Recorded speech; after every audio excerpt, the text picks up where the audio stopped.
Hello student, हम लोग देखेंगे जहाँ तक कि हम लोग को पता है कल फिजिक्स का पेपर है क्लास 12 झारखंड बोर्ड का। ठीक है, तो हम लोग उसके टर्म 2 का 1 मार्क्स का क्वेश्चन पहले डिस्कस कर लेते हैं। और मैं बता रहा हूँ एग्जाम से पहले पहले मैं कोशिश करूंगा कि जितने भी क्रिस्प कॉन्सेप्ट है ना उसको मैं छोटे छोटे वीडियोस में आपके लिए डाल दूं। क्योंकि देखो, क्वेश्चन तो करके जाना ही है नो डाउट, बट उसके आगे हम लोग को कुछ एक्स्ट्रा कॉन्सेप्ट भी जरूरी है ताकि एग्जाम में उससे दूसरा क्वेश्चन बने, जैसे कि हम लोग के कंप्यूटर साइंस में क्वेश्चन बना था। ठीक है, अगर वैसा बनता है तो आपके लिए बेनिफिट साबित हो। ओके, पहले हम लोग इस सेट को करते हैं, मैं धीरे धीरे सारे कॉन्सेप्ट को अपलोड करता रहूंगा। ओके, चलो शुरू करते हैं।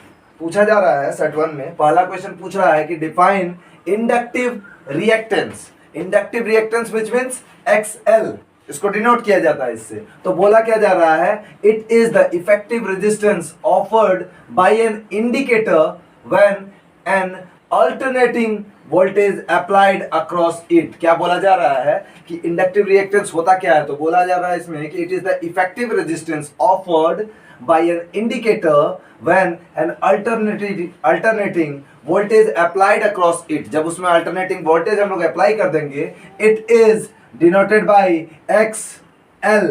L टेंस टू इंडक्टिव और रिएक्टेंस के लिए X, its unit is Om.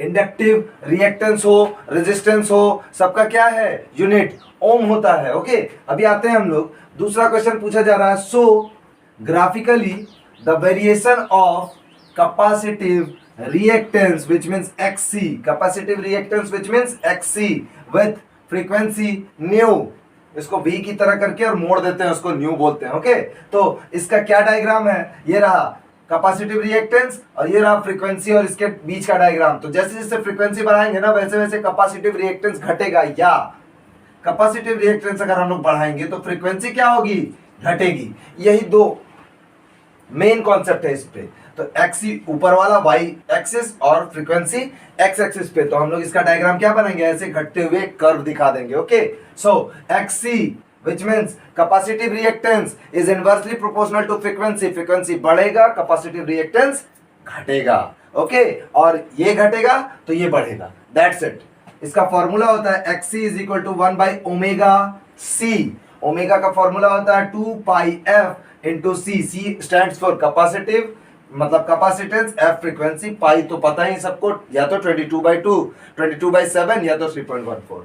Is it clear? अब हम लोग आते हैं क्वेश्चन नंबर 3 पे। बोल रहा है कि write Einstein photo electric equation. Einstein photo electric equation होता है H nu is equal to kinetic energy maximum और प्लस फाई नॉट। अब जानते हैं कि काइनेटिक एनर्जी मैक्सिमम, यहाँ पे फाई नॉट क्या है, तो बोला जा रहा है फाई नॉट इसका क्या है, वर्क फंक्शन ऑफ मेटल। जो भी मेटल होगा उसका वर्क फंक्शन दिया होगा उसको हम लोग क्या फाई नॉट से डिनोट करते हैं। ठीक है, अब काइनेटिक एनर्जी मैक्सिमम को क्या बोलेंगे, maximum kinetic energy of electron. Okay, next H new को बोलते हैं energy of indicated photons. Indicated photons, ये देखो कोई मेटल है, किसी सेक्शन पे हम लोग क्या करते हैं, एच न्यू, लाइट और फोटोन का बॉम्बार्डमेंट होता है, तो यहाँ से इलेक्ट्रॉन बाहर निकल रहा है जो मैक्सिमम काइनेटिक एनर्जी लिए हुए है। इसके अंदर भी ये रहा इलेक्ट्रॉन और ये रहा उसका वर्क फंक्शन। ये कुछ इस तरह का डायग्राम है, उतना इशू नहीं करता। आपसे ये इक्वेशन पूछा था, आप इक्वेशन लिखना, उसके बारे में डिटेल देना कि फाई नॉट क्या है, काइनेटिक एनर्जी मैक्स क्या है, एच न्यू क्या है,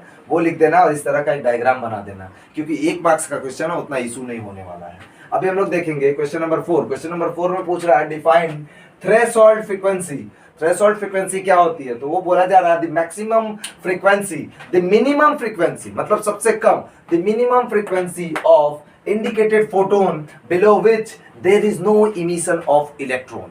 क्या बोला जा रहा है, वैसा कम से कम मिनिमम फ्रीक्वेंसी जिसके कारण photon below which there is no emission of electron, emission of electron निकलेगा ही नहीं बाहर। जैसे यहाँ पर इमिशन हो रहा है ना इलेक्ट्रॉन का, वहां पे वो नहीं निकलेगा, उसको क्रैम्प करके रखेगा। तो minimum frequency of incident photon below which there is no emission of electron possible is known as threshold frequency. It is denoted by nu naught. Is it clear? चलो हम लोग आते हैं क्वेश्चन नंबर 5 पे। पूछा जा रहा है differentiate between p type semiconductor and n type semiconductor drawing by energy band diagram. सबसे पहले आपको क्या करना है, दो बैंड बनाने, एक ये रहा कंडक्शन बैंड ऊपर वाला और नीचे ये रहा valence band. P type semiconductor अगर आप बनाते हो तो इसमें क्या होगा, एक्सेप्टर इंप्योरिटी लेवल, नीचे में ये डॉट डॉट डॉट, ये दो बैंड है कंडक्शन बैंड और ये रहा वैलेंस बैंड, दोनों में होगा पी टाइप और एन टाइप। डिफरेंशिएट बोला गया है एनर्जी डायग्राम पे, बैंड डायग्राम पे, तो ज्यादा कुछ लिखने का इसमें जरूरत नहीं है। वैसे मैं आपको थोड़ी सी जानकारी दे देता हूं, पी टाइप सेमीकंडक्टर में क्या होता है, pentavalent, p type trivalent, n type pentavalent. तो इसमें इंप्योरिटी हम लोग ड्रॉप करते हैं, मतलब कि सेमीकंडक्टर जो मिक्स करते हैं।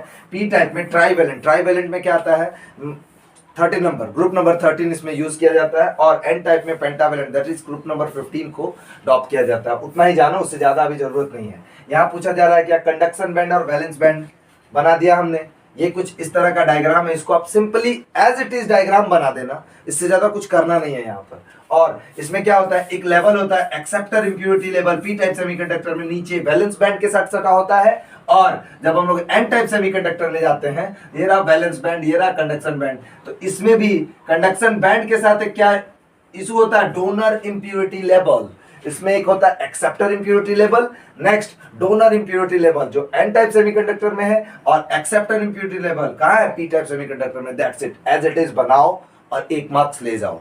नेक्स्ट पूछा जा रहा है स्टेट हाइजेंस प्रिंसिपल। इससे पहले एक क्वेश्चन है, पूछा जा रहा है कि show the variation of photo current with collector potential at constant frequency. अब क्या बोला, कलेक्टर पोटेंशियल कांस्टेंट फ्रीक्वेंसी पे है, तो इसका दो डायग्राम है। एक ये रहा आपके सर्वागेस पेपर में बनाया गया है, कुछ नहीं करना है, करंट और वोल्टेज का एक ग्राफ बनाना है, जिसमें से न्यू नॉट ये रहा, ये नेगेटिव सेक्शन में होगा, और इससे बस ऐसे करके निकाल देना है हमें डायग्राम, जिसमें I1 I2 I3 शो कर देना। और यहाँ पर दूसरा डायग्राम क्या है, ये नेगेटिव एक्स डायरेक्शन से हम लोग क्या करेंगे, न्यू नोट को, फ्रीक्वेंसी को ये करेंगे ऊपर करेंगे, थ्रेशोल्ड फ्रीक्वेंसी को इस तरह डायग्राम बनाते हुए यहाँ पे ये कांस्टेंट मैनर में जाएंगे। इसको क्या बोलते हैं, एट कांस्टेंट फ्रीक्वेंसी, यहाँ पे बोला गया है collector potential at constant frequency. तो कांस्टेंट फ्रीक्वेंसी पे IS दैट इज क्या बोले हैं इसको, सैचुरेशन करंट, और VAC दैट इज क्या है, कलेक्टर पोटेंशियल। तो collector potential which means collector potential, और IP दैट इज क्या है, फोटो करंट, जो बोला गया है जिसके बीच में रिलेशन है। तो फोटो करंट ऊपर है, कलेक्टर पोटेंशियल नीचे है, विच मींस एक्स एक्सिस पे हम लोग क्या जा रहे हैं, कलेक्टर पोटेंशियल को लेकर, और वाई एक्सिस पे जा रहे हैं फोटो करंट को लेकर। तो इस तरह का डायग्राम बनाएंगे, जिसको हम लोग क्या बोलेंगे, so the variation of photo current with constant with collector potential at a constant frequency rate. Is it clear? Next हम लोग देखने वाले हैं क्या, स्टेट हाइजेंस प्रिंसिपल। अब हाइजेंस प्रिंसिपल बोलता क्या है, इसमें कुछ नहीं है, एक इस तरह का डायग्राम बनाओ, उसमें उसके ये जो ब्लू वाला लाइन है इसको हम लोग बोलते हैं वेव फ्रंट, और जो रेड वाले से डॉट किया गया है सर्कुलर उसको बोलते हैं सेकेंडरी वेवलेट। सेकेंडरी वेवलेट, इसको और भी क्लियर मैनर में बताया जाएगा अगर कुछ ऐसा क्वेश्चन आता है हाइजेंस प्रिंसिपल पे बड़ा, तब। अभी फिलहाल 1 नंबर का है, इसको ज्यादा जानने का जरूरत नहीं है। इस तरह का डायग्राम है, इसमें क्या होता है, इसके जो वेव फ्रंट है उसके साथ 90 डिग्री का एंगल बनाते हुए वो निकलता है क्या, direction of propagation of wave, always perpendicular to each other. अभी पढ़ते हैं इसके बारे में। बोला जा रहा है कि the locus of all the particle vibrating in the same phase is known as wave front. क्या बोला गया कि the locus of all the particle vibrating in the same phase is known as wave front. क्या है ये, wave front, ये रहा wave front.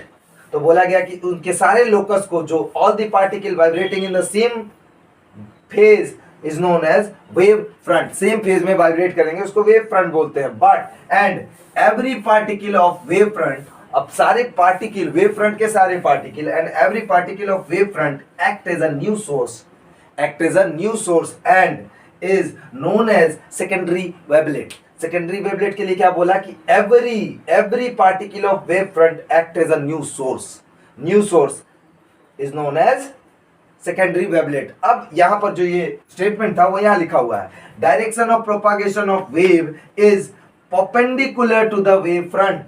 Wave front के साथ देखो, यहां पर वेव फ्रंट के साथ ये रहा परपेंडिकुलर एंगल खींचा हुआ, direction of propagation of wave और वेव फ्रंट के बीच में परपेंडिकुलर बन रहा है, विच मींस 90 डिग्री का एंगल बन रहा है। तो ये रहा इसका आंसर। और मैं बता दूं, सुनो, किसी तरह का भी पैनिक करने का जरूरत नहीं है। क्यों? क्योंकि पेपर आपके एक तो मॉडल सेट से क्वेश्चन बनने वाले हैं, दूसरा अगर क्वेश्चन बनेगा भी ना तो इसी मॉडल सेट से क्वेश्चन बनेगा और पुराने 4-5 साल के कुछ क्वेश्चन को यूज किया जाएगा ऑब्जेक्टिव में, ठीक है।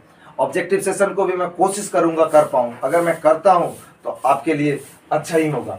मैं अभी फिलहाल इसके छोटे छोटे टॉपिक्स पे काम करूंगा, जैसे कि एसआई यूनिट मैंने कुछ वीडियोस डाल रखे हैं बहुत पहले ही, स्टार्टिंग में ही, आपको उसको भी देखना चाहिए। एसआई यूनिट, फिर से आपका डायमेंशन और ohmic conductor, non ohmic conductor, ये सब बहुत ही इंपॉर्टेंट टॉपिक है, यू मस्ट अंडरस्टैंड, आपको देख के जाना चाहिए। जैसे कि ओमिक कंडक्टर होता क्या है, which follow Ohm's law. Ohm's law क्या होता है, V = IR। जो ओम्स लॉ को फॉलो करेगा ओमिक कंडक्टर, जो ओम्स लॉ को नहीं फॉलो करेगा नॉन ओमिक कंडक्टर, ठीक है। इस तरह का स्टेटमेंट कुछ आपके आने वाले हैं, आपको इस चीज पे मर्ज करना चाहिए। अब ओमिक कंडक्टर मान के चलो, हम लोग एक छोटा सा टॉपिक पे डिस्कस करते हैं। ओमिक कंडक्टर पे हम लोग डिस्कस कर रहे हैं। ओमिक कंडक्टर होता क्या है, which follow Ohm's law, that is known as ohmic conductor. Ohmic conductor का सबसे ज्यादा क्वेश्चन क्या पूछा जाता है, इसका एग्जाम्पल क्या है। अब ओमिक कंडक्टर का एग्जाम्पल क्या है बताओ मुझे। देखो, ओमिक कंडक्टर का एग्जाम्पल होता है कॉपर वायर और फिलामेंट लैंप, जो हम लोग के बल्ब में होता है। कहाँ होता है, जो हम लोग के बल्ब में होता है फिलामेंट लैंप, उसको हम लोग क्या बोलते हैं, ओमिक कंडक्टर और copper wire. Next, non ohmic conductor which do not obey Ohm's law, that is known as non ohmic conductor. मैं कोशिश करूंगा, मैं उसका शॉर्ट नोट्स यहाँ पे करने वाला हूँ, आप लोग के एग्जाम के लिए बहुत ही इजी होने वाला है वो। ये क्वेश्चन पूछा गया है कि इसमें से नॉन ओमिक कंडक्टर का कौन सा एग्जाम्पल है, तो नॉन ओमिक कंडक्टर होता है वुड, डायोड तो मोस्ट इंपोर्टेंट क्वेश्चन आपके मॉडल सेट पेपर में सेट 1 में टर्म 1 में पूछ दिया गया है कि which of the following is non ohmic conductor, that is known as diode. Option में डायोड भी है, ठीक है। अब एक सवाल आता है, व्हीटस्टोन ब्रिज सेंसिटिव कब होता है, ठीक है, जब उसके चारों रेजिस्टेंस इक्वल हो जाएंगे ना, R1 R2 R3 R4 सब इक्वल हो जाएंगे, तो उसको मोस्ट सेंसिटिव कंडीशन बोलते हैं व्हीटस्टोन ब्रिज का। मैं इसे भी बताऊंगा। कैपेसिटर का पैरेलल होते हैं तो क्या हो जाएगा, कैपेसिटर सीरीज में होंगे तो क्या हो जाएगा, वी। आपको ये जानना बहुत जरूरी है, हम लोग उसको जल्दी शूट करेंगे, आप इसको देख लो और हम लोग जल्दी मिलेंगे। ओके, तब तक के लिए टेक केयर, थैंक यू।